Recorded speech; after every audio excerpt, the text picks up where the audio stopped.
الحمدللہ رب العالمین الصلاة والسلام علی سید المرسلین اما بعد فاعوذ باللہ من الشیطان الرجیم بسم اللہ الرحمن الرحیم السلام علیکم ورحمۃ اللہ وبرکاتہ۔ امید کرتا ہوں کہ تمام ویورز خیر و عافیت سے ہوں گے۔ دعا کرتا ہوں کہ رب تعالی ہم سب پر اپنا خصوصی کرم فرمائے۔ واجب الاحترام دوستوں، بزرگوں، بھائیوں، بہنوں، آقا صلی اللہ علیہ وسلم نے فرمایا کہ میری امت پر ایک وقت ایسا آئے گا کہ لوگ ان پر ایسے ٹوٹ پڑیں گے جیسے دسترخوان پر کھانے کے لیے لوگ ٹوٹتے ہیں۔ اب مثال کے طور پہ جیسے کہ ٹیبل لگی ہوئی ہے، طرح طرح کے کھانے لگے ہوئے ہیں، اب ہر طرف سے ہاتھ آتا ہے، وہ کہتا ہے کہ میں اپنے حصے کا لے لوں، وہ کہتا ہے میں لے لوں یہاں سے، تو وہاں پر یہ منظر دیکھنے کا ہوتا ہے۔ تو آقا صلی اللہ علیہ وسلم نے فرمایا کہ ایسے ٹوٹیں گے جیسے کھانے کے دسترخوان پر لوگ ٹوٹتے ہیں، تو اس طرح سے ٹوٹ پڑیں گے مسلمانوں پر۔ تو آقا صلی اللہ علیہ وسلم کی یہ بات سننے کے بعد صحابہ نے عرض کی، یا رسول اللہ صلی اللہ علیہ وسلم، کیا ہم لوگ تعداد میں کم ہوں گے؟ تو آقا صلی اللہ علیہ وسلم نے فرمایا کہ نہیں، تعداد میں بہت زیادہ ہوں گے، سمندر کی جھاگ کتنا بڑھ جائیں گے، لیکن اللہ تبارک و تعالی ان کا روب یعنی مسلمانوں کا روب کفار یہود و نصارہ کے دلوں سے نکال دے گا۔ پھر صحابہ کرام علیہم رضوان کو آقا صلی اللہ علیہ وسلم نے فرمایا کہ پھر اللہ تبارک و تعالی مسلمانوں کے دلوں میں وہن پیدا فرما دے گا۔ اب صحابہ نے عرض کی، یا رسول اللہ صلی اللہ علیہ وسلم، یہ وہن کیا ہے؟ تو آقا صلی اللہ علیہ وسلم نے فرمایا کہ وہن یہ ہے کہ اللہ تبارک و تعالی مسلمانوں کے دلوں میں محبت دنیا کی پیدا فرما دے گا، یہ دنیا کی محبت میں لگ جائیں گے، اور اللہ تبارک و تعالی ان کے دلوں میں موت کا خوف پیدا فرما دے گا۔ آج دیکھ لیں کہ مسلمانوں کے دلوں میں دنیا کی محبت گھر کر چکی ہے، بس دنیا دنیا ہی دنیا، ہائے دنیا، میں ادھر سے کما لوں، ادھر سے کما لوں، ادھر سے کما لوں، میرے پاس مال ہی مال ہو جائے۔ اگر نہیں ہے تو دین نہیں ہے، اگر نہیں ہے تو دین کی محبت نہیں ہے، اگر نہیں ہے تو مسلمانوں کا آپس میں پیار نہیں ہے، بس دنیا کی محبت ہمارے گھروں، ہمارے دلوں میں گھر کر چکی ہے۔ اور یہ دیکھ لیں کہ موت کا خوف، جبکہ مومن کے دل میں موت کا خوف نہیں ہوتا تھا، وہ تو یہ کہتا تھا کہ موت تو آنی ہی ہے، اگر میری یہ جان، میری یہ روح اللہ کی راہ میں، میرا یہ جسم، میری یہ جان اللہ کی راہ میں قربان ہو جائے تو اس سے بڑھ کر اور کیا ہے۔ گھر میں بھی موت آنی ہے، دفتر میں بھی آنی ہے، گاڑی چلاتے ہوئے بھی آنی ہے۔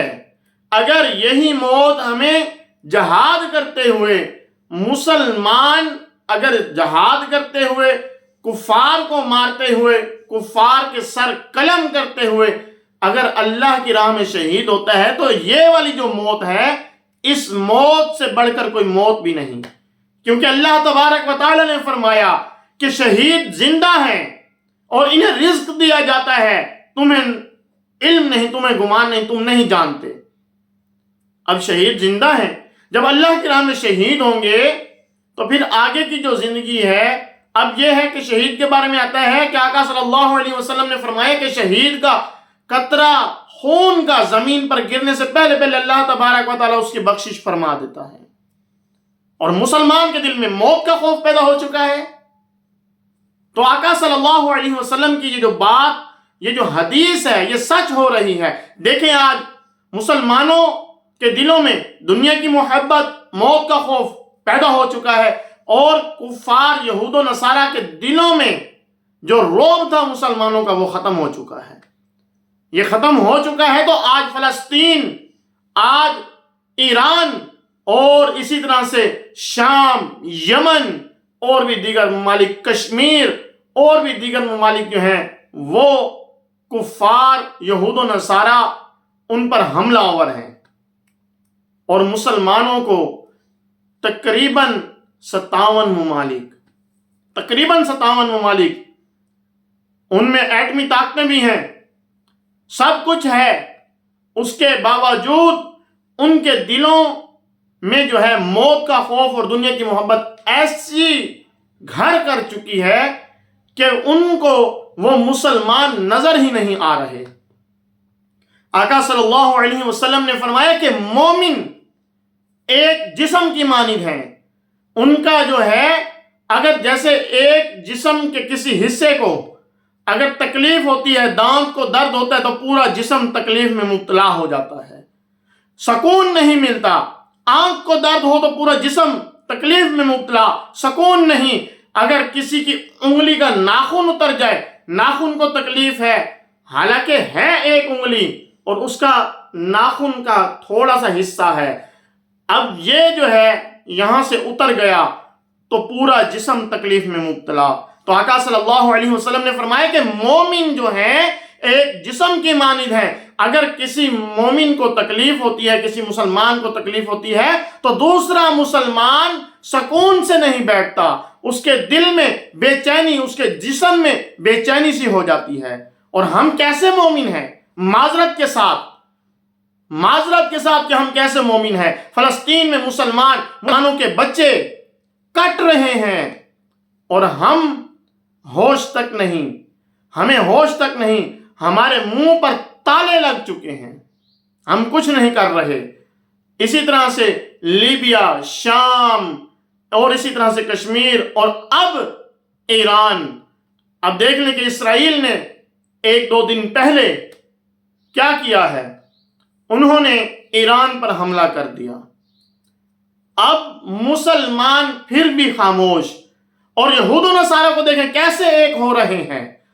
ابھی حملہ ہوا، اسرائیل نے حملہ کیا، اب جو ہے یہودیوں کا بڑا اور امریکہ جو ہے ان کا صدر سامنے آ گیا، کہنے لگا کہ اگر ایران نے حملہ کیا تو ہم اسرائیل کا اور اپنا دفاع کریں گے، ہم اسرائیل کے ساتھ ہیں۔ یہودی ایک ساتھ ہو رہے ہیں، ایک دوسرے کا ساتھ دے رہے ہیں، اور مسلمان خاموش تماشائی بنے ہوئے ہیں۔ ہمارے مسلمان ایسے تو نہیں تھے، مسلمان مومن اس کو تو نہیں کہتے کہ جو آج ہم اپنا ریئیکٹ کر رہے ہیں، جو آج ہمارا رد عمل ہے، کیا ہے کہ ہم خاموش ہیں۔ کسی ایک مسلمان ملک نے کھڑے ہو کر یہ نہیں کہا کہ ہم ایران کے ساتھ ہیں، ہم فلسطین کے ساتھ ہیں، کسی نے نہیں کہا۔ اور کیوں کہیں گے؟ کیونکہ آقا صلی اللہ علیہ وسلم کا فرمان سچ ثابت ہو رہا ہے۔ ہمارے دلوں میں موت کا خوف گھر کر چکا ہے، ہم موت سے ڈرتے ہیں جبکہ موت تو آنی ہی ہے۔ تو واجب الاحترام دوستوں، بزرگوں، بھائیوں، بہنوں، آپ سے گزارش ہے کہ خدا را یہ جو ہم نے اپنے دلوں میں بغض پال رکھے ہیں، یہ جو ہم نے بارڈروں کی لکیریں کھینچ رکھی ہیں، یہ بارڈروں کی لکیریں ہمارا ملک اور تمہارا ملک اور فلاں ملک اور ان کا ملک، یہ کچھ نہیں اہمیت رکھتا۔ مسلمان جو ہیں یہ اسلام کی بنیاد پر ہیں، ایک دوسرے کے ساتھ ہیں اور ایک دوسرے کے ساتھ ہونا چاہیے۔ یہ ملکوں کی لکیر ختم کر ایک دوسرے کا ساتھ دینا چاہیے، اور اسی طرح سے جتنے بھی مسلمان ہیں وہ ہوش کے ناخن لیں۔ جتنے بھی مسلمان ممالک کے سربراہان ہیں، جتنے بھی ہیں، ان سے گزارش ہے کہ لہٰذا مسلمان ایک ہو جائیں، اور اگر مسلمان جب ایک ہو جائیں گے تو انشاءاللہ یہ یہود و نصارہ یہ ہم سے ڈر کر، اور ایک نہ ایک دن وہ آئے گا کہ مسلمان چھا جائیں گے، مسلمان آئے گا اور یہود و نصارہ کا نام و نشان مٹ جائے گا۔ خدا را ابھی بھی وقت ہے، ہوش کریں۔ دعا ہے کہ رب تعالیٰ تمام مسلمانوں کی خیر فرمائے، خاص طور پہ فلسطین اور جتنے بھی ممالک ظلم کا شکار ہیں ان پر، اور اب ایران پر جو حملے ہو رہے ہیں ان پر بھی اللہ تبارک و تعالیٰ اپنا خاص کرم فرمائے، اور جتنے بھی مسلمان ہیں تمام فرقہ واریت کو چھوڑتے ہوئے اور ایک جان اور ایک جسم کی طرح ہوتے ہوئے تمام مسلمان ایک دوسرے کا ساتھ دیں۔ دعا ہے کہ رب تعالی عمل کی توفیق عطا فرمائے۔ ہمارے اس چینل کو سبسکرائب کریں، بیل آئیکن کو پریس کریں تاکہ نیو آنے والی ویڈیوز آپ تک پہنچتی رہیں۔ السلام علیکم ورحمۃ اللہ وبرکاتہ۔